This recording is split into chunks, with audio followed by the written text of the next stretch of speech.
Here, we'll look at propositional satisfiability. So what this means is there is an assignment of truth variables.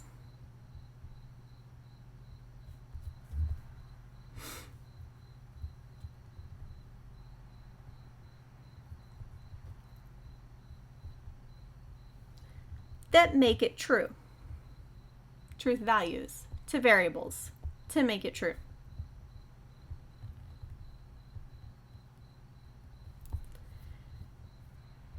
So the only way for something to not be satisfiable is if it is a contradiction.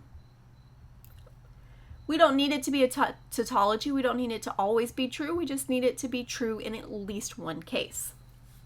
For example, we have this one. So we can see a few things going on here. In particular, these are ands in between the parentheses, which means each parenthesis needs a value of true in order for the whole thing to be true. Inside of each of the parentheses is an or, so we would only need one of those two things to be true. So for example, if I let P be equal to true, this first parenthesis would be true. So we have that one done. It doesn't matter what value of Q is. We know that that's true because at least one of them is true. Since I already know P, I know this not P would be false.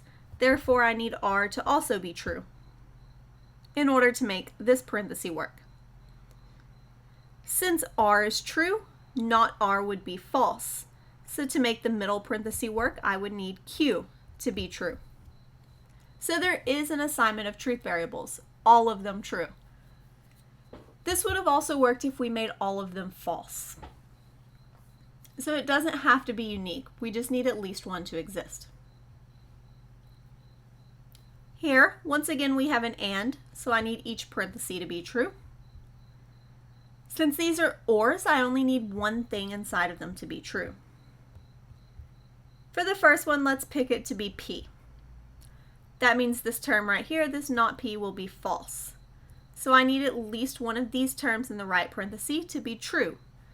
Since they're the negation, that means one of them needs to be false. And then R can be any value. In particular, for this one, all we would need is at least one to be true and at least one to be false. One of them being true satisfies the first parenthesis. One of them being false would satisfy the second parenthesis.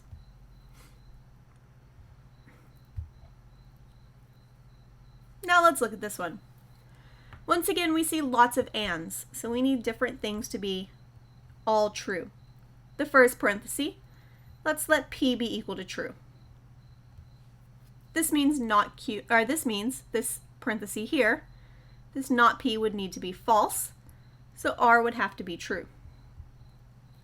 Since R is true, not R is false, which means Q has to be true. That satisfies the first three parentheses. For the fourth one, this would be true, since they're all true. However, this last one would be false. In particular, this one is not possible. It's not satisfiable. There is no possible truth values that would make this true. In particular, the first three parentheses say they need to either all be true or all be false. The second two says we need at least one true and at least one false.